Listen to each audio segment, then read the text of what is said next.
that which is pleasing to Allah is also an act of worship connected to your sustenance.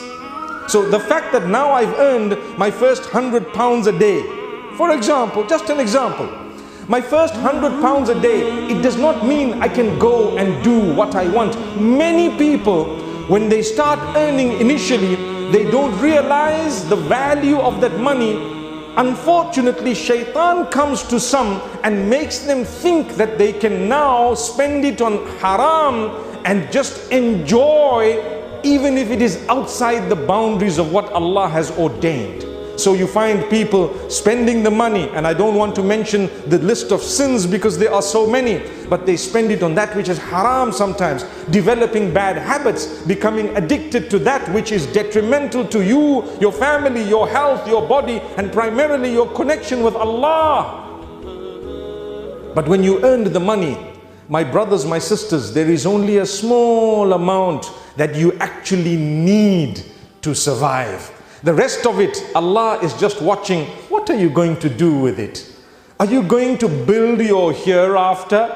Today, mashallah, we are in this beautiful Greenwich Masjid. We are utilizing the facility. I want you to think to yourself, they are building, they are expanding. What is the value of your presence here today? It is priceless, subhanallah. What is the value of your presence here today? Could we say £1? Actually, no, it's much more than that. How much have you paid to come here today? The answer is zero, nothing. You did not pay to come here, it's the house of Allah. But there are expenses here, there are bills to be paid here, there is an expansion that is happening here. If every one of us had to pay £1 for every salah that we made in a masjid just because we used the facility, the problem of all the masajid would be over, and the salaries of the imams would be such that our children, not just our children would want to be imams, but we would start learning the Quran to become an imam. Subhanallah. May Allah subhanahu wa ta'ala grant us an understanding. No one has forced anyone to pay, but when Allah places it in your heart to give towards His house, it's a sign of acceptance.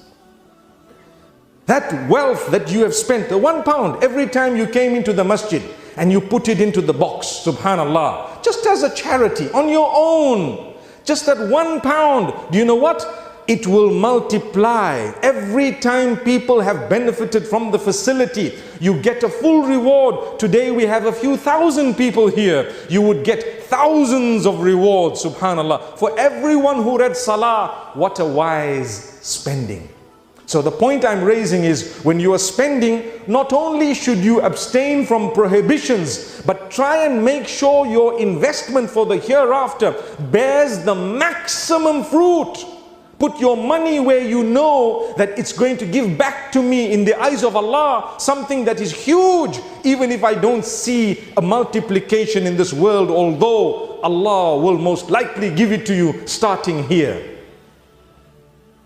So if you have money to spend, remember, don't just waste it. It does not mean because I have 10,000 or 100,000 or 1,000,000 that I should just blow that money to the left and to the right and live such a luxurious life that distances me from Allah. Mark my words.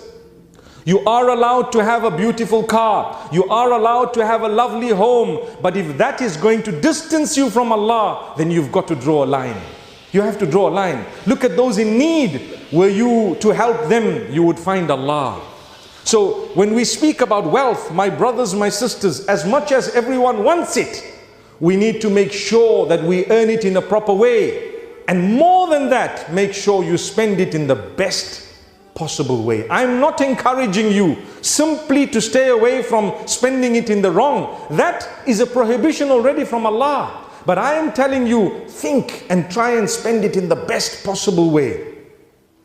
There are some people sometimes who earn, but they don't spend the wealth on their own family members. Their own family members. Your children need something, your spouse needs something, your parents, whoever else needs things. But subhanallah, what we do, we hold back as though